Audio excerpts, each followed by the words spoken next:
Hi, I'm Richard Fairgray. I'm the creator of Haunted Hill, Black Sand Beach, Cardboardia, Blastosaurus, Shed, Four Color Heroes, Ghost, a million other things. All my work is available on richardfairgray.com, and I'm the only Richard Fairgray in the entire world. So just search that name. You'll find my Instagram, my Twitter, everything like that. And you are watching Two Geeks Talking.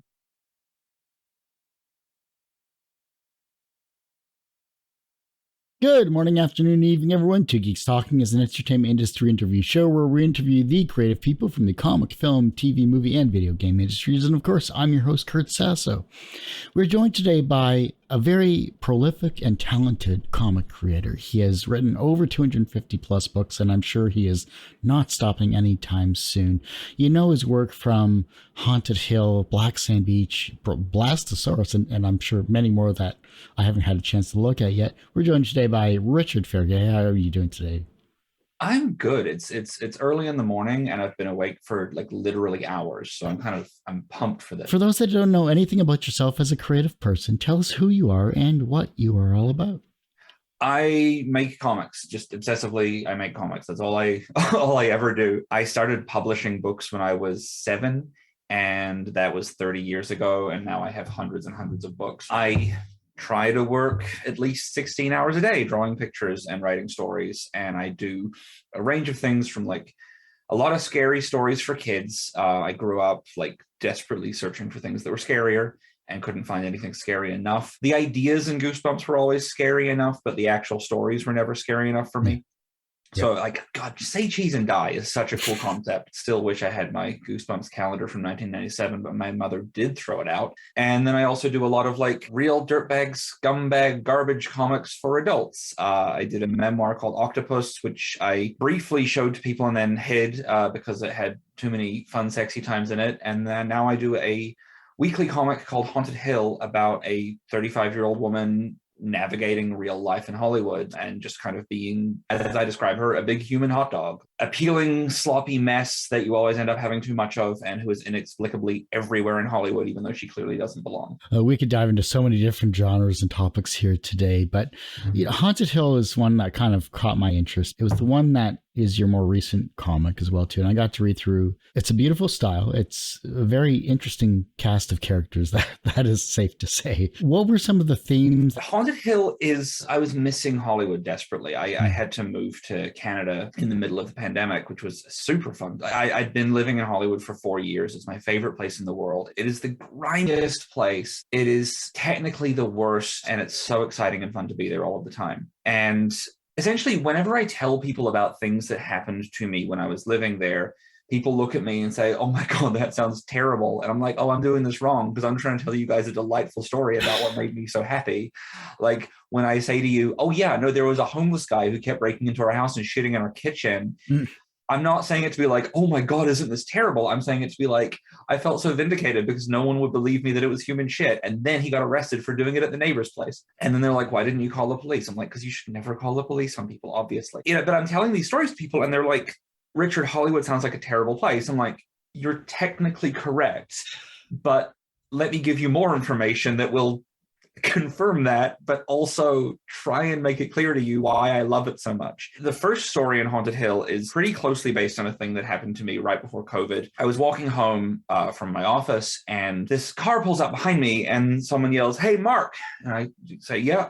And I jump in the car and they're like, "You're not Mark." I'm like, "That is absolutely true. What are we doing?" I was 33 at the time and I was 34 at the time, and I was suddenly in a car full of 22-year-olds. I was tired. It was 11 o'clock at night.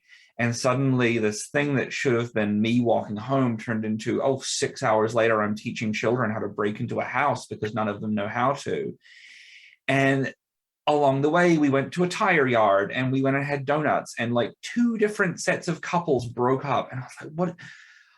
I am so excited to be part of this storyline, but I am so exhausted and I don't want to be here anymore. There's something so fun about being an outsider who's completely enmeshed in a group. I want to try and create that feeling, because I think deep down we all feel like we are outsiders. We are all weirdos. We are all, alone in our own little personal journey, no matter how popular or normal other people may think we are. I enjoy that aspect of things, and I enjoy, making comics. Sorry, I slightly distracted. My husband's wandering in past my mattress soundproofing situation to pour me coffee, and for some reason it's making me incredibly nervous, even though it's just, spilled slightly. Thank you, honey.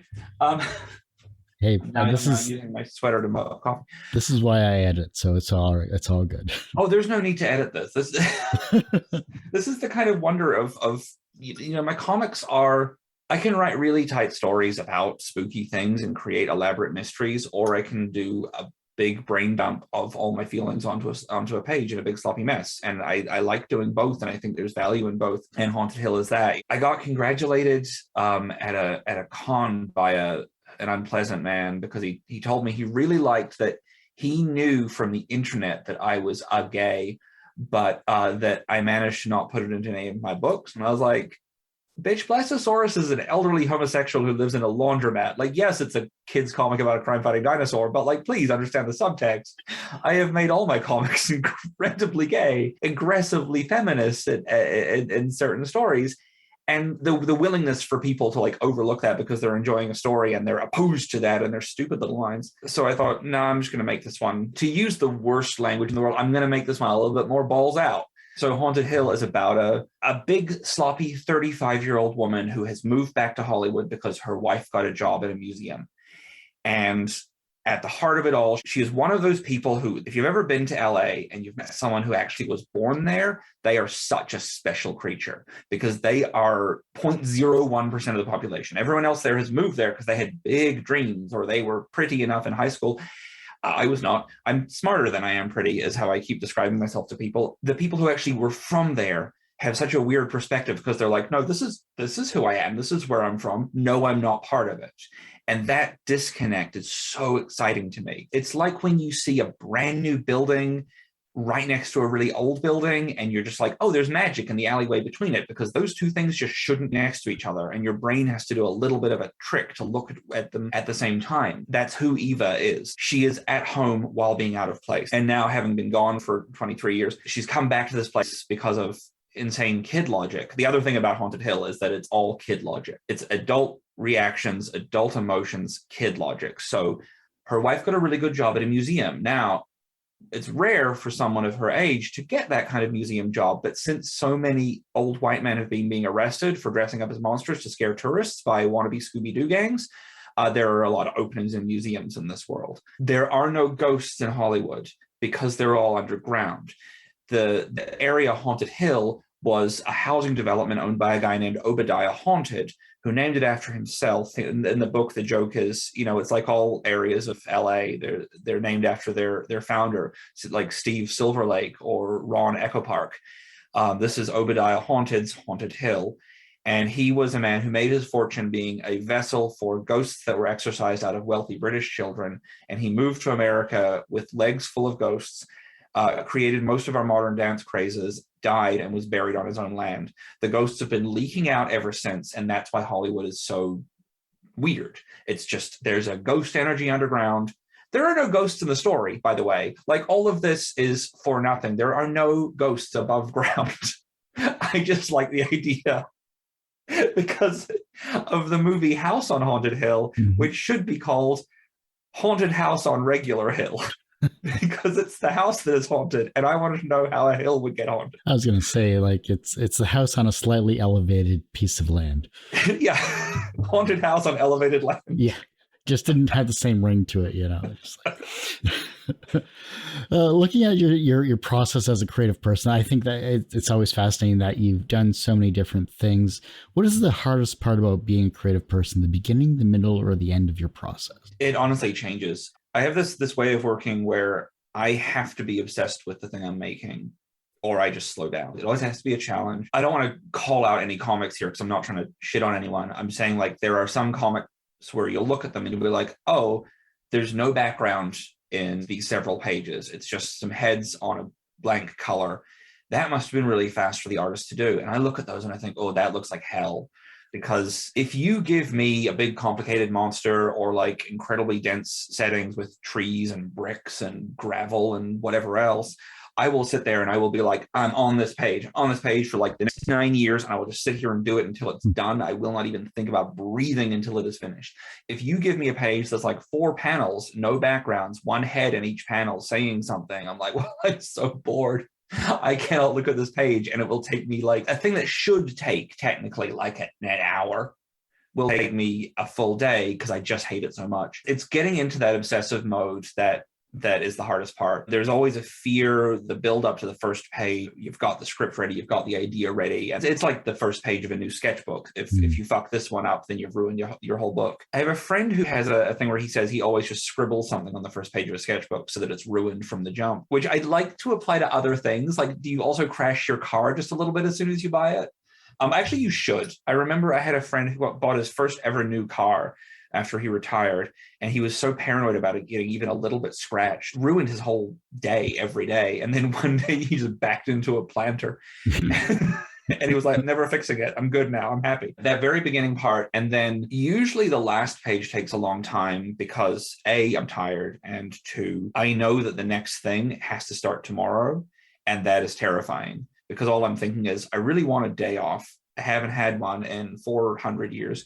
And I'm not going to get one before I have to change my entire mindset to get into that new thing. So the last page always takes a grip to do, and the first page always takes a grip to do. That middle part, unless it's easy, unless it's boring, that middle part I'm singing. I have to ask then, and this is kind of out of morbid curiosity, how many unfinished scripts and pages do you have? Unfinished? No, none. Oh God, I don't stop making stuff ever. There was a point where, let's say I was going through a bit of a darker time. This is like 7 years ago. I'd lost a big pile of money. I'd gotten divorced and moved countries kind of without warning, without making a good decision behind it. I'd been living in a hotel with this like billionaire surfing philanthropist who turned out to maybe be a pedophile, which was a big surprise to me, but he sort of revealed some stuff on a bus trip to a zoo. And I was like, oh, I'm going to dip out of this friendship. My life was kind of in chaos. I'd been taking a bath and dropped a bottle of mouthwash in it, and then all my body hair fell out, and I had ingrown hairs everywhere. It was just a bad time. What was the question? No, it was just kind of a bad time. And so I was like, well, I better like start working. I have a tattoo that just says, don't cry, work. I made 30 children's books, and it took about 7 months. I didn't color them. They were just drawn and scanned and letter. And picture books are fast to make if you can do some very cool stuff with very, very little actual drawing. But I made 30 of them, and I was like, there you go. Now I have enough work that I can sustain myself for the rest of my life if I want to. And it gave me this like sense of security. Even if I just sell one of these a year, that's my income. I can retire at 30. And then I freaked out. I was like, well, that's a bad idea. So I burned all the pages and deleted all the files. So now those will never be seen by anyone. Being a creative person is a struggle sometimes, but I mean, that seems like you kind of went off the deep end for a second. I'm burning all your pages. I think I get really annoyed at the idea of false value. Like the comics are an industry built on false value, like the entire collector's market of, oh, I don't buy this to read, I buy it so it might become worth something one day. And you're like, well, it's nothing though. Just stop it. I CGC'd this book. Cool, you made it uglier. What a good decision. It gets under my skin when I see people who are buying things not because they love them, or buying things that other people do love and making them cost more money so that people who actually love them can't get them. I don't tend to sell my comic pages very often, but when I do, it's either like I'll put them online for a very, very reasonable price based on how many hours it took me to do them and no more, or I will give them to children at conventions. Because, when I was 16, I went on eBay because I got the internet for the first time. And like realize, oh, dip, all of these things that I really like, I can actually buy pieces of because they're cheap. Now I go and look at those kind of same things. I don't want them anymore because I'm not 16 and my taste slightly changed. But they're not cheap anymore. They're like, oh, that thing that I paid, $75 for back then, which keep in mind, the artist who I was buying it from had already been paid their page rate for the drawing of it and all of that. And I don't want to take money away from artists or anything like that, but this was not the artist selling their work. And it almost never is now the artist selling their work. If you're buying work from an artist, pay whatever they want for it. When I see a story about this comic book cover just sold for $15,000, I'm like, okay. Well, I'd love a picture of it. I'd probably pay $20 to have a a copy of it on my wall, the value of it being the actual original, the value of it somehow being more special, without any of that value going to the artist and without any of that enjoyment being available anymore to the people it was created for. My thoughts on this are complicated and messy, and I don't have answers. As a result of this, I tend to pretty often destroy a lot of my own stuff. All of the stuff is hand-drawn, it's all on paper, and it all exists digitally, so I don't need to have it anymore. Also, I don't like being weighed down by... I was 31. I was living in New Zealand. I've been living in New Zealand my whole life at that point, and I was doing a convention, and it was like a four-day show. I had my 206th book had just come out, and I was thinking, oh, cool, same number of bones. My booth was like 60 feet wide and 20 feet deep, and had a private lounge area for my staff, and I had a giant fucking screen playing these 2 mobile phone games designed based on my characters, and there was an action figure of Blastosaurus with 0 points of articulation, an in-action figure, I guess. What was I doing? Like I was in New Zealand and couldn't go anywhere or do anything bigger than that. And so the next day I brought in everything I owned to the show, and I told my staff, like, all books are $1 now. Every book that sells comes with a personal item of mine. And we sold out of books, and I walked out of there with like a big tub of cash and like a plastic skeleton that I really liked, and like 6 pairs of shoes and some underwear. I think a couple of t-shirts. And then I went to the airport and said, like, 1 America ticket, please, and flew to LA and lived there instead. And because I was like, I need to not be weighed down by things, because anytime you're trying to make a decision, should I take this big risk? If the thing you're leaving behind is a person you care about or a lifestyle you enjoy, that's one thing. If the thing you're leaving behind is stuff, like, then ditch it. I don't think I own anything that I couldn't walk away from. There are certainly things I've owned in my life that I look back on and think, oh man, it'd be fun to look at that thing again. But like, knowing it existed is enough. And my friend Barbara just sent me a birthday gift. I got this water bottle. It is Snoopy themed. I don't care about Snoopy, but it is a Snoopy themed water bottle with a Bluetooth speaker in the top. For when you're, jogging and need some sick tunes, I guess. That's one of my favorite objects right now, because like, how many people had to say yes to that for that stupid thing to exist? Hey guys, we need to revolutionize the water bottle. What are we going to do? Am I wrong? It feels like that's nothing. But I love that no one had the gall to say, or we could just leave it as a water bottle that functions perfectly well. Like, oh, cool, I'm listening to my favorite. Use headphones. Stop it. Like, oh man, I can't go for a run today. I forgot to charge my water bottle. Like, what are you doing? Like, we're making things worse with these garbage things. And I love looking at that and thinking about all of those disconnections. But I also would not have a problem with being like, hey, Richard, there's a fire. You're going to lose your Snoopy water bottle Bluetooth speaker. Like, okay, that's quite all right. As long as I get out alive, I'm good. As a creative person, not only as a writer and an artist, what is the most important quality in comics today, and how does that translate to what you've created in your lifetime so far? I think that there's a lot of stuff going on in comics at the moment that is very good. A lot of stuff that's going on that's very bad. It's always the way it's been. The driving force behind all of it is just people making comics that are good. People doing new and different things. People using the medium for anything. Whenever someone gets mad about one type of comic or another type of comic, and this is from both sides. And by the way, keep in mind, I am out here making super gay comics and scary comics and weird comics, and I clearly have a pretty strong agenda with my work. And if someone complains about my work being what it is, I want them to, eat my whole butt, because that's nonsense.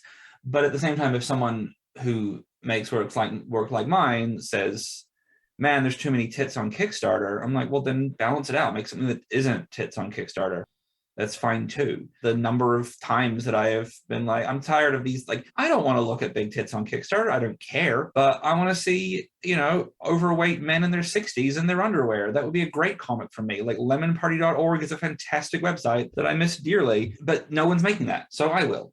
Or I'll go find it in real life. That's also fine. Just make more comics. That's all it ever comes down to for me. And the most important part of it is the actual comics themselves. And it's that, no, let's stop having the fake values. Like, NFTs are garbage and terrible, and everyone who's against them is right. And everyone who is hoping that they'll have some actual benefit with the technology somehow later is kidding themselves. I mean, that's the other thing, is I'm always very willing to be wrong. Comics need to stop getting stuck in places. I don't know what the most important thing in comics is right now. I know what things I like the most. I know what things I I want to make the most. I have a friend who hates comic books. He makes them and he hates them, and he's angry that people are so stuck. He's angry that people are caring about buying the new Batman or what happens to Superman this week, and he thinks that that's all terrible, and it would be legitimately better if comics were completely destroyed and started over and everyone had little group 10 people who they got together and shared books with. And I disagree with him, but I like that his opinion's out there, and I like that he's making like weird essay driven comics about, you know, who is the true artist behind the Simpsons Sing the Blues.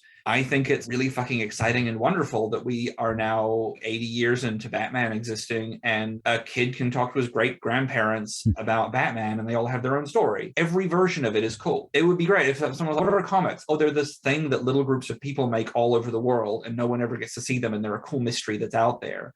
Or what are comics? It's the store that you go to where you buy pictures of a man wearing a mask and a cape and you talk to your grandparents about it. Everything in between that is amazing. The thing I'm really fascinated by right now is that, and I don't know if anyone else is doing much with it, and I wish more people would because I'd love to see other people's takes on it. Comics are a medium where you can control time. You know, a movie plays out at the rate that it plays out. Obviously, the remote control has changed that a little, but like movies play at the speed they play. Books pass at the rate they pass. You know, you read them at the speed you read. A single minute of film is always a minute of film. A page of a book is always a page of a book. A page of a comic can take 10 times as long to read as another page. The writer has control of that with how many panels they say are going to be in it or how much dialogue they say is going to be in it.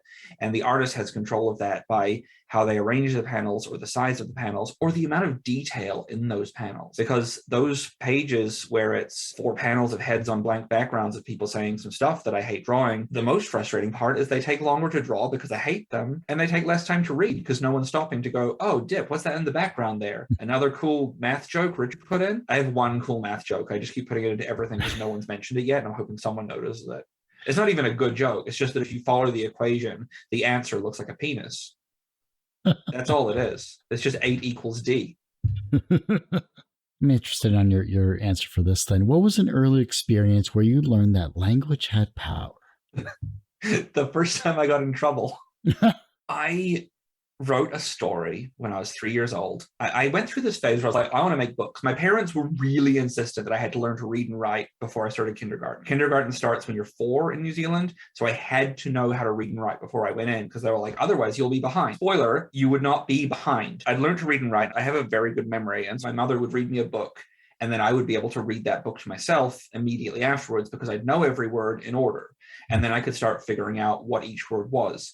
And I knew the alphabet, so I was able to start putting together, well, what do these sounds do? How does it, I essentially, because of my memory, was able to teach myself to read. Because of that, I started writing. I'd watch other people writing, and I'm left-handed, and so I'd see other people who were right-handed reaching across the page to write. So I would start writing backwards because I thought that was how it worked, because, I was an idiot. And I wrote a story. I got some pieces of paper and I taped them together. I was also firmly under the impression that if something looked like something, it was something, which is why I genuinely thought that when I found out how much my dad's leather wallet cost, I thought that if I got a bunch of brown pens and colored it in pieces of paper, I would be able to create my own leather and sell it for an enormous profit. It didn't work. The paper just gets kind of soggy and curly, and the pens run out before you've colored in one sheet. I got some pieces of paper and taped them together, and I was like, well, now that's how long my book will be. And I wrote a story about Donald Duck and Mickey Mouse were meant to meet up to go and explore a haunted house together. I'm very embarrassed that I misspelled house. Donald Duck goes to the haunted house, waits for Mickey. Mickey doesn't show up. Donald realizes that Mickey's not really his friend, so he goes into the house on his own. He gets to the end of the house and finds a ghost, and the ghost is sad because he's lonely and has no friends. Donald has no friends either, so then he takes out his gun and shoots himself in the face so that he can stay and be a ghost and be friends with the ghost forever. And oh boy, people got, like, my grandmother read it, she got very upset. My parents read it, they got very upset. I was so delighted by this that I kept it. I was told that, like, I shouldn't be writing stories like that. They were worried about me. Was I sad? I didn't know what suicide was. I was like, he just shot himself in the face to be a ghost, like a cool person would, because ghosts are cool. And they all thought I was, like, depressed and whatever. And I genuinely wasn't. I was like, that's just, it's a logical thing. He can stay and be friends with a ghost, which we all want, really. Like, can you imagine a world where you wake up every day knowing that you're...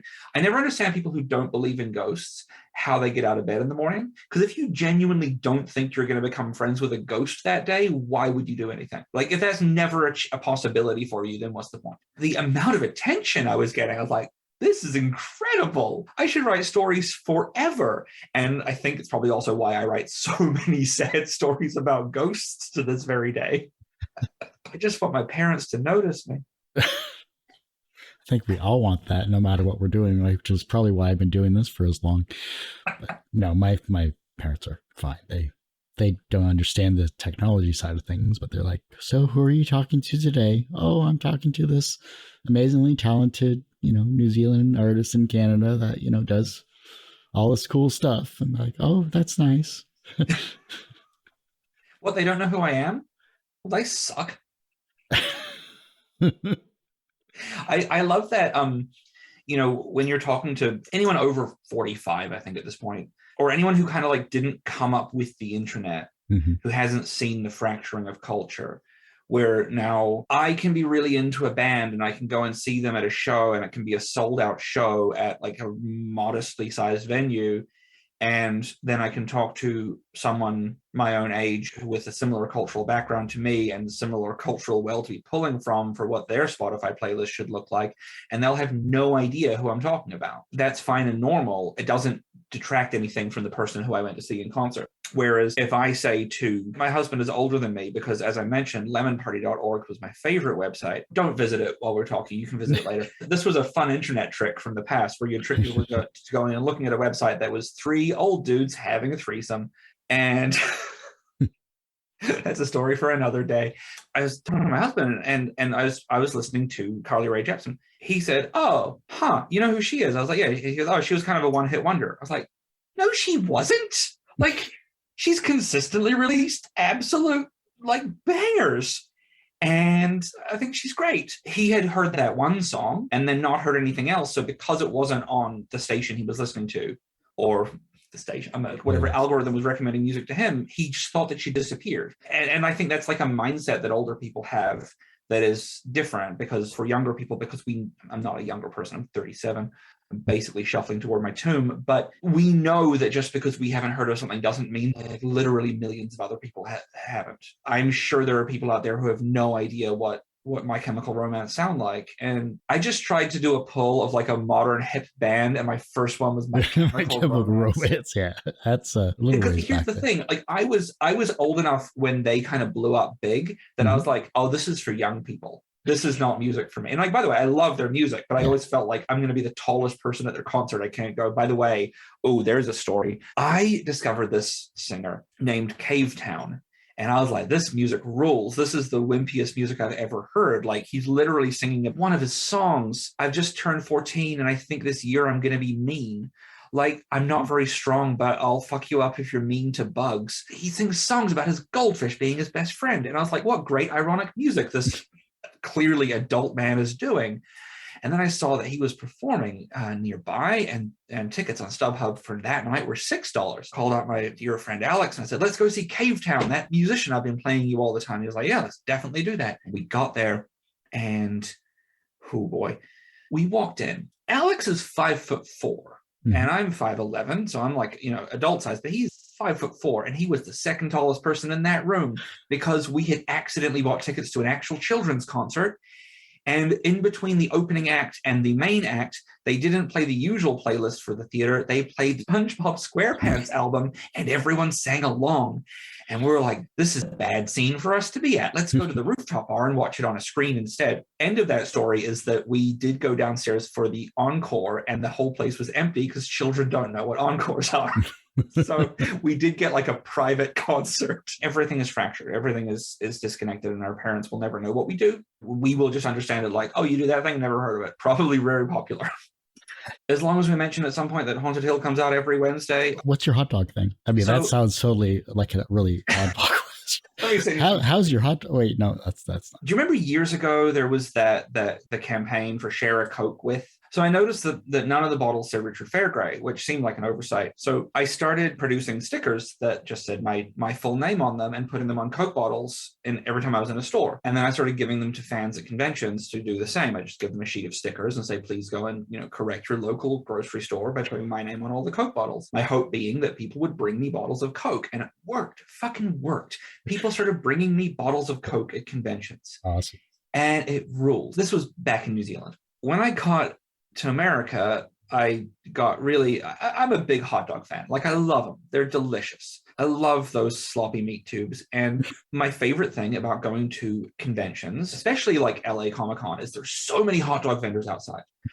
But the process of like leaving the convention to go and just buy 3 hot dogs for lunch is pretty challenging, because then you have to go back through all the security. So I was like, well, what if I could set up a situation where people would bring hot dogs to me?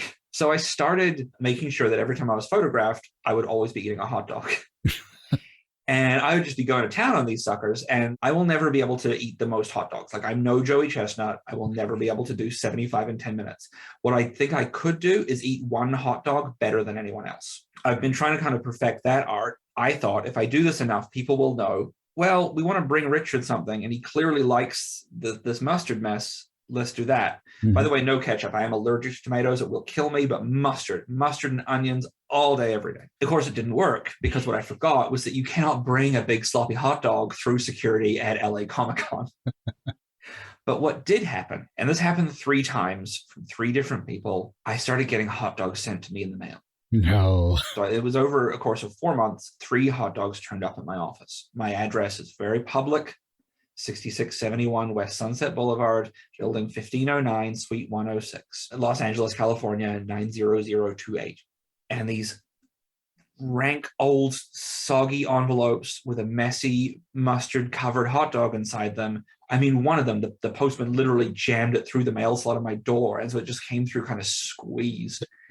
And I will be honest, like, I got massively butt sick from eating them. Like, massively. So it wasn't like a good idea. I mentioned it in an interview a while back that it had happened, and my publicist was like, hey, Richard, you probably need to do this more. And I was like, well, we need to promote this new book, and I do describe Eva as a human hot dog. So why don't I just open the floodgates and say, if anyone sends me a hot dog, I will send them a physical copy of Haunted Hill issue 1 with a drawing on the back cover. These are rare as shit. I got them printed up as a little sample. They're never going to be for sale anywhere. If you want one, the only way to get it is to send me a hot dog.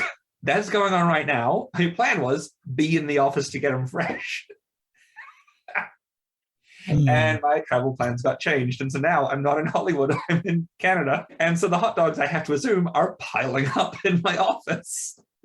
And so when I get back there in June, I'm going to have a bad day. You should ask him to like freeze dry it or something like that, so you can. No, I want them fresh. I want a cooked hot dog. Here's the thing. I used to buy a bucket of chicken from KFC every Sunday night. And I would eat that stuff for breakfast and lunch every day for the rest of the week. I'd buy 40 pieces of chicken, and it would last me 7 days, and it was a good way to live. I did also weigh 350 pounds, but I think that might have been a coincidence. People would always say to me, like, Richard, how can you keep KFC for 7 days? Doesn't it go bad? I was like, I've never gotten sick from it. And so I started getting curious. I wonder how long I could keep it before it would make me sick. And so each time I would keep one piece longer. And each week I would extend it by 1 day to see how long it would take until the chicken made me ill. And I did get to 63 days. And I ate a 63-day-old piece of KFC. And by the way, it had gone basically clear. It looked like fiber optic cables when you peeled it apart. Oh my God. Like, I finished the whole piece, but I did have to eat the second half of it on the turlet just for safety. I've got a pretty tough gut. I don't think hot dogs go bad. I think onions go bad. I don't think that dirty processed meat can get worse. It's bad to start with, and I love it. Have you seen the movie Pet Sematary? Yeah. Which version? The original. Yeah. Do you remember her sister in the attic? Mm-hmm. And her like the gross bones pushing through her back and the red hair draped across it, and how it looked exactly like a piece of Kentucky Fried Chicken. I cannot watch that movie without being like, I've got to be eating KFC right now, though, because I'm so hungry looking at her back. I will not think about anything else until I get some KFC in my face hole, because God damn, her spine looks like Kentucky Fried Chicken. And I don't think that was what they intended, but there was a commercial on New Zealand television that was an anti-smoking commercial.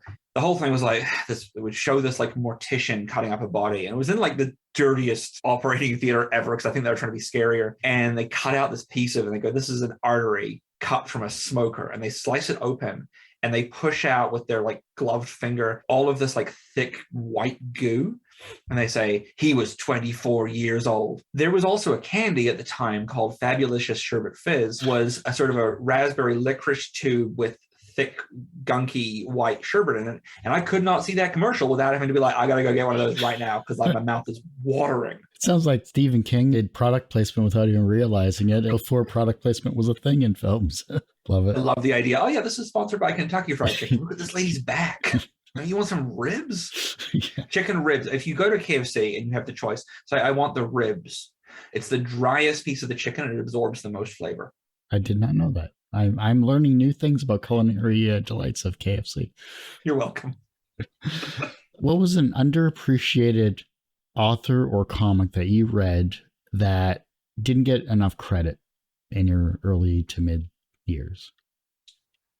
That is a tough question. Because of growing up in New Zealand, there were 4 comic stores. You know, I didn't actually see a comic physically in person until I was 16 years old. And so the stuff that got to us was like pretty obvious. You know, we weren't really finding these weird little underground things. It was like, okay, well, here's some Alan Moore stuff and some Neil Gaiman stuff.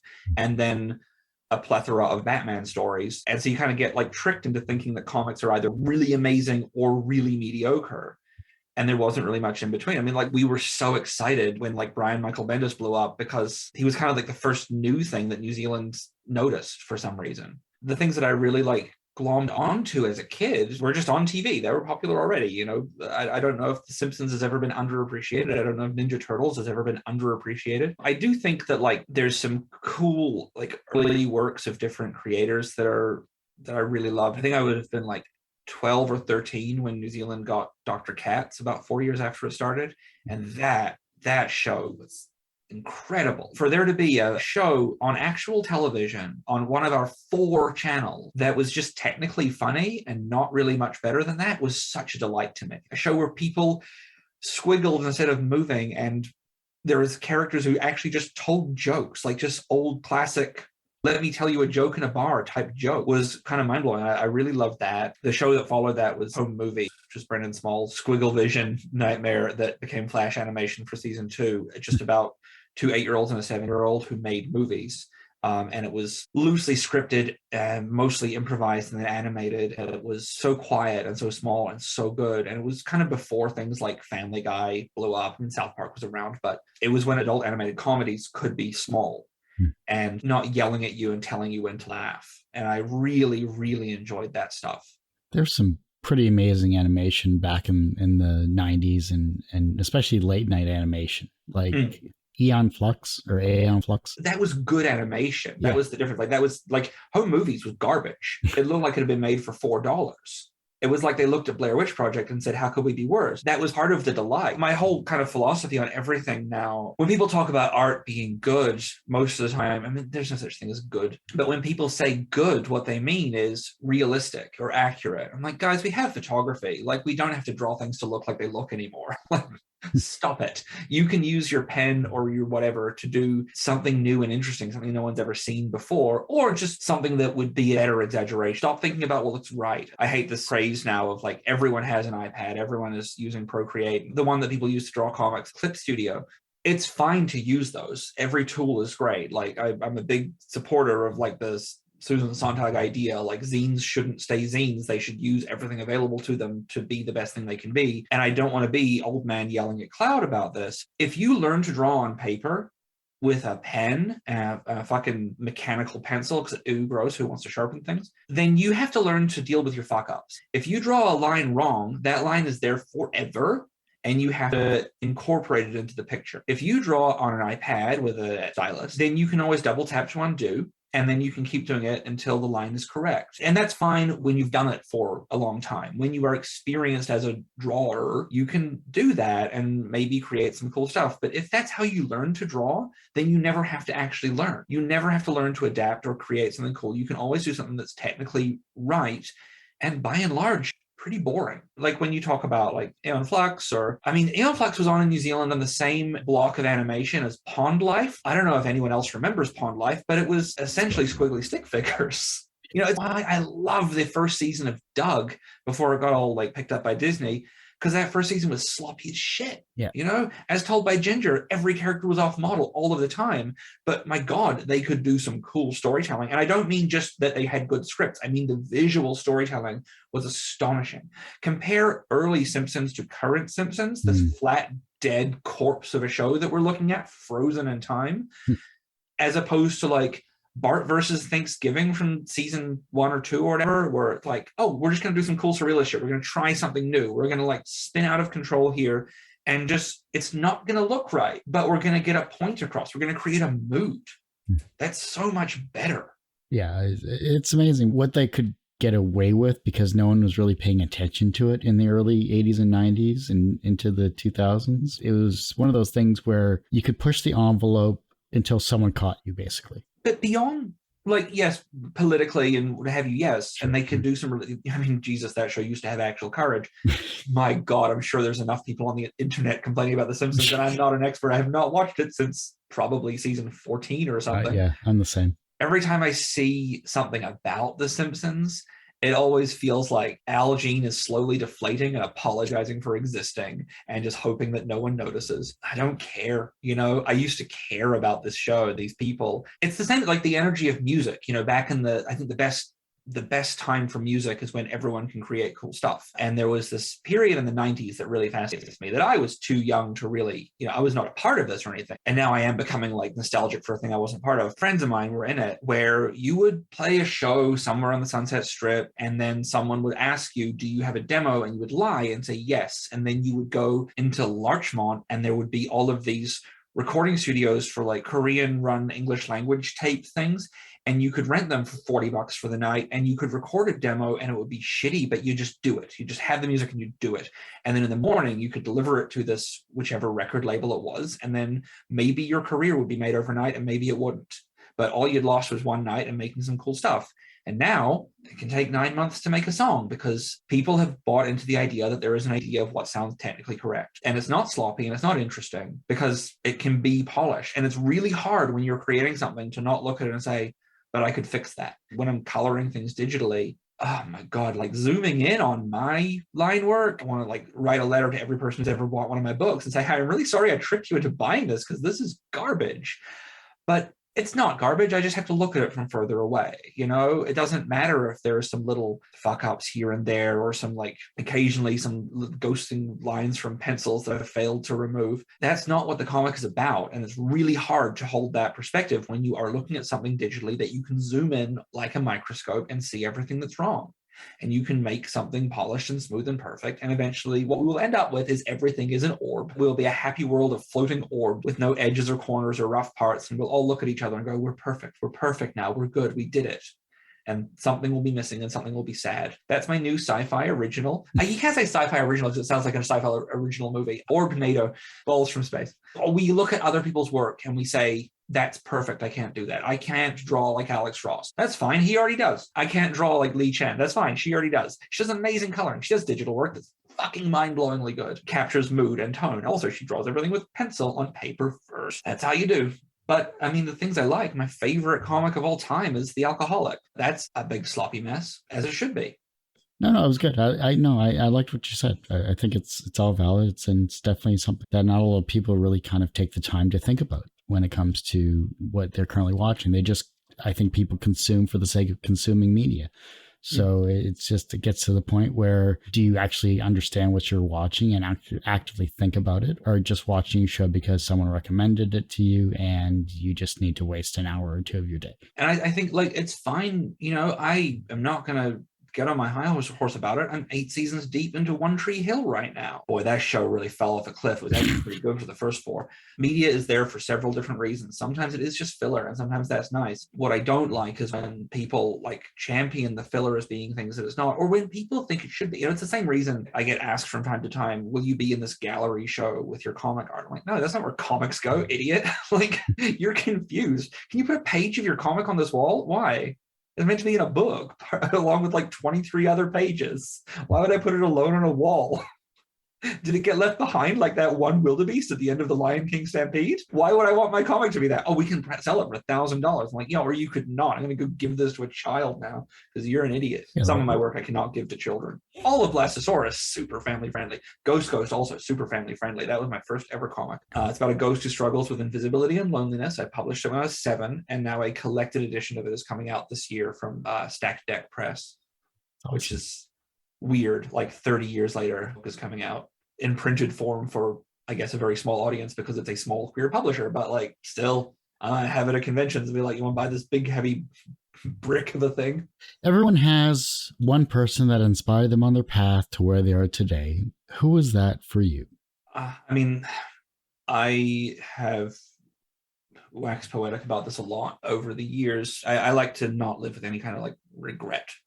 I regret not seeing Whole live. I'm resentful that I never had a mentor. When I was a kid, I saved up all my money to buy all 4 Ninja Turtles because I thought that was the correct thing to do, but only so I could then buy Master Splinter. And so he and I could spend time together. And I put the turtles in a wheelbarrow on the other side of the room and said they were off having a fight somewhere. And then Master Splinter and I would hang out and have great conversations, and I'd take off his kimono.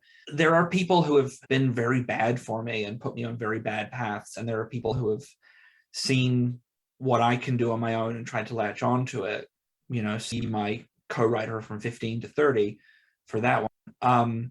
There have been friends who have pulled me out of things, and there have been people who have done those good things for me and then turned out to be bad for other reasons. But I haven't really had one. There's no one I can point to and say, okay, this guy here was the person who called me and said, do you want to move to Australia and live with me, because we'd been chatting on the internet and fallen deeply in love. And yes, he was the person who introduced me to people where he worked, Fox, who optioned books of mine to be made into other comics and things like that. And that's really good, but it's also like, well, no, he didn't make those things happen. He made me having a relationship with him happen for fun, sexy times. And because I went to work with him one day, I made other introductions. So yeah, incredibly grateful to him. But like, no, I've had no one guide me, and that maybe I don't need it. Maybe no one needs it. Maybe we buy into the hero's journey a little too much. I mean, someone the other day was ranting about how sick they are of seeing people reject the call to adventure for no reason. And it's true. I wish I'd had a mentor, and I didn't. And I will probably go to my grave mad about it. No matter how well I'm doing, how many books I have, how much money I make, I'm always thinking I could be doing better if I could time travel and just go back and say, Richard, stop it with this nonsense, do this one instead. What if I'd made Black Sand Beach 20 years earlier, and then I could be making 20 years better comics now? That's stupid. It's a stupid way to think, but it's what haunts me at night. I'm not working fast enough. There's time.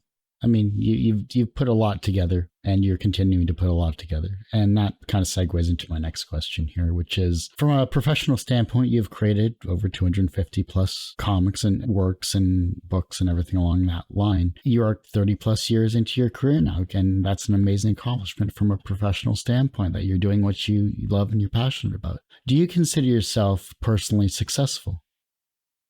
Some days. I can look at where I am and compare it to where I used to be and say, like, I've done incredibly well. I'm making better work than I've ever made. And other days I'm zooming in on my stuff to color it and saying, Richard, you're a chimp holding a pen.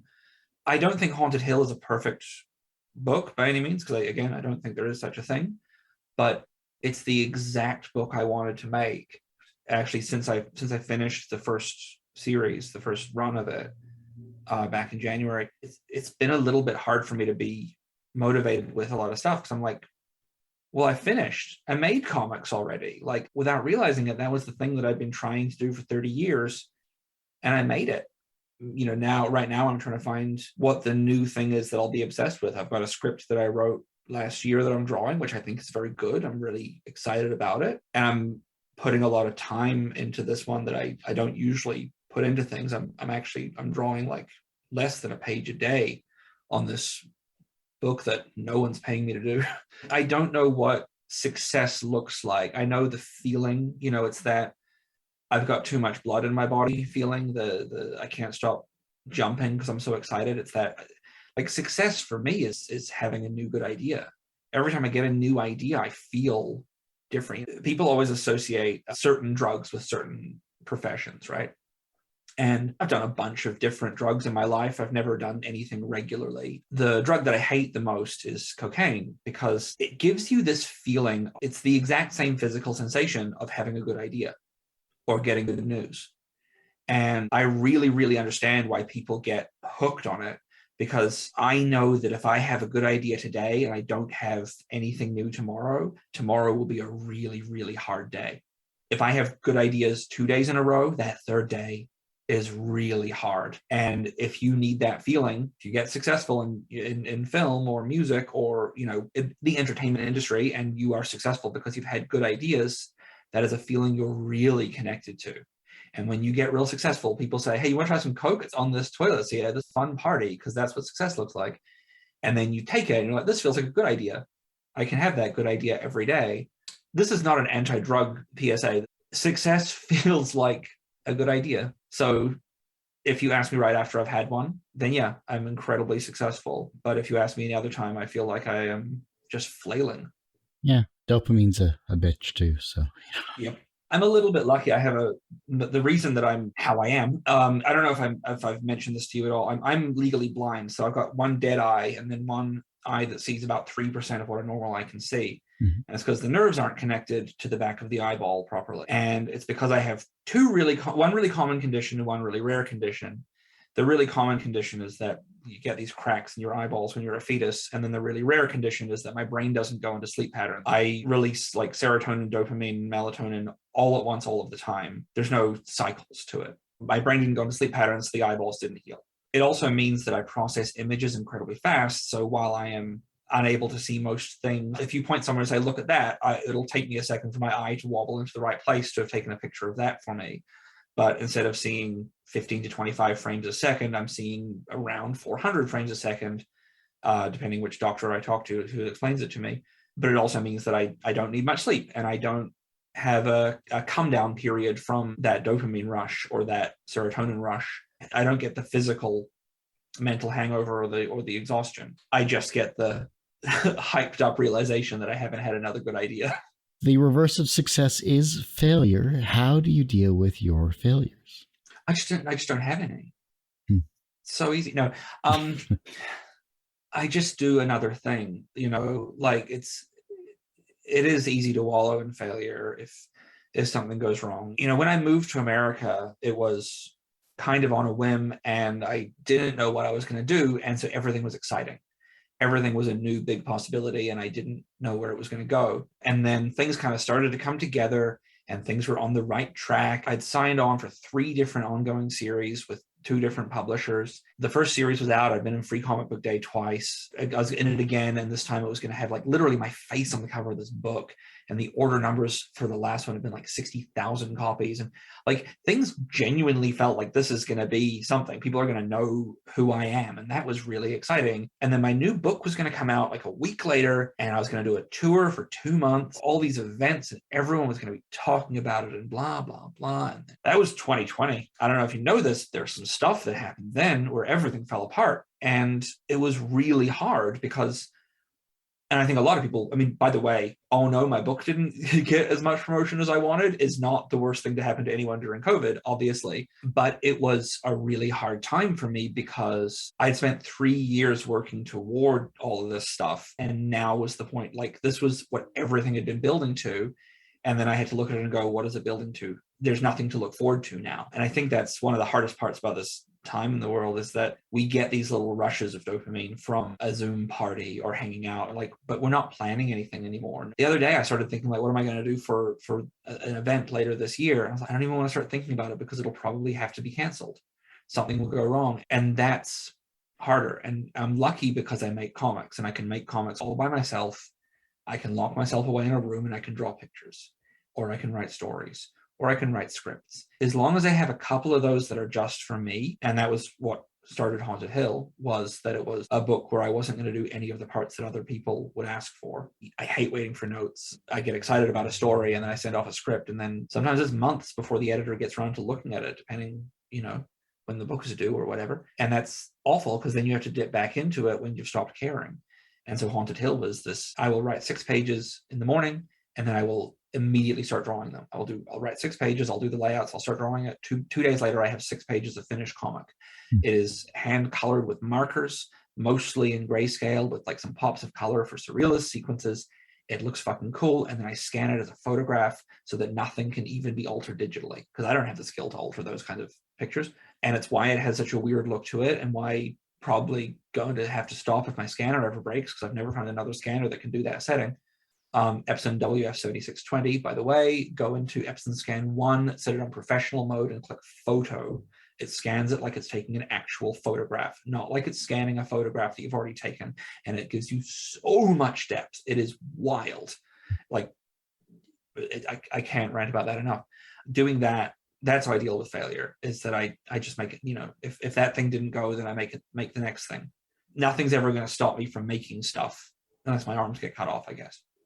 The young generation is looking at your work and they're becoming inspired to be creative in their own way, whether it's as a comic writer or artist, or maybe they would like to do something creatively that maybe you haven't touched on just yet. Maybe animation, who knows? How can they inspire the generation that follows them? I think openness and availability is the most inspiring thing. I can look at things I really want to create. Obviously everyone has works they look at and they go, man, I wish I'd created that. I wish I could create something as good as that, whatever. The one that's cool, like you make something really cool. That's awesome. But if you want to inspire people, then you have to be there and say, I'm a real person. You can do this too, because I did. Don't pretend like you've had good luck. Don't pretend like you were an overnight success. Don't pretend like you didn't put in the work, because that makes other people feel like they can't measure up. The thing that pushed me to make more comics, I guess, or to realize that my comics were good enough, was that I was, doing conventions, and comic artists that I used to look up to were now sitting next to me and going to lunch with me and being my friends. And it's weird. It's a weird feeling to be able to say, hey, 17-year-old Richard, you're really into Bill Sienkiewicz right now, but what you don't know is that 10 years from now, the two of you will be going on a road trip together. That's a weird thing. I guess, the way you can inspire people is to take their work seriously. Don't tell them it's good if it's not, or anything like that, but just take their work seriously and take them seriously as a person. Don't be that person who pulls the ladder up behind you. And stop telling people things are good or bad. Just say they're different or interesting. I don't want to name any names here, but I've seen some comic artists who are technically very proficient. I've seen them say to people, you are not good enough at this thing. You are not good enough at that thing.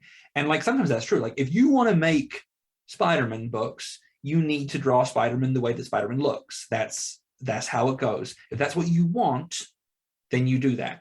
If you want to revolutionize Spider-Man by drawing him in a totally different way, then you have to do that and make it the best fucking thing in the whole wide world. That's cool too. But if you are the person who makes, and again, I'm not talking about anyone specific, I'm just using Spider-Man because I'm looking at a picture of him right now. Imagine if I was and that's why I hate, and then listed, I don't even know who the artist is on any Spider-Man books.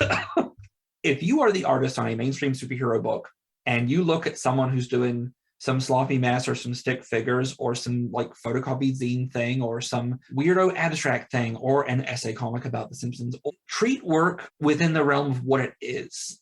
Don't say you're not good enough to be a superhero artist, because the truth is most superhero artists could not do what fucking Linda Barry does at all.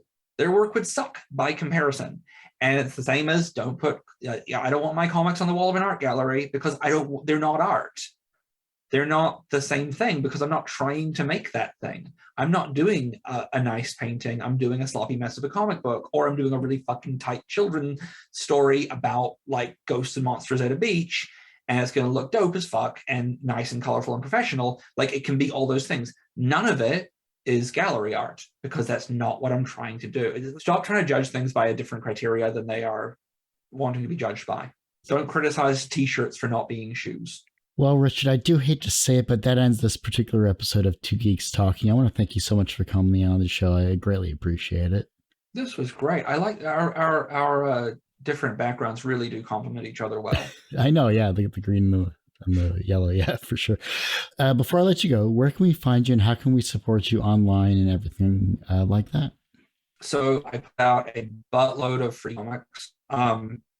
You can buy anything of mine through Amazon or any bookstore, any comic store. Everything is in Diamond. Bland Beach and Cardboardia are my two ongoing all ages series. One is horror, one is low budget fantasy.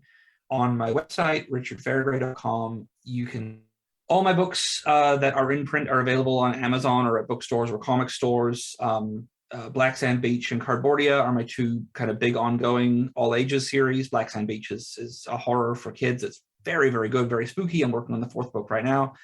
And then I do a buttload of free comics online. richardfairgray.com has about 2,000 pages of free stuff up there now. And I do 6 pages of Haunted Hill every Wednesday for the foreseeable future. And I promise I'll have a lot of new books out this year. I've got a new book coming out through Stack Deck Press called Ghost. I've got a new Black Sand Beach, a new Cardboardia, a book called Shed coming out through Blue Fox in July, I think. And then a handful of new books for next year that haven't been announced yet. But Four Color Heroes is the one to be excited about, I think. And send me hot dogs. Send me hot dogs, please. Send me dirty old hot dogs. Just no ketchup, no tomato products, just dirty, dirty old hot dogs that I will eat and send you free comics. That ends this particular episode of Two Geeks Talking. You can, of course, find this interview and 1,000 plus others on our website, tgtmedia.com or twogeekstalking.com. And, of course, on our YouTube channel, which is a lot more updated than our website because I'm only one person, which is youtube.com/tgtmedia. And as I say every week, everyone has a story to tell. It's up to me to help bring that out. Thanks for listening and watching on Two Geeks Talking.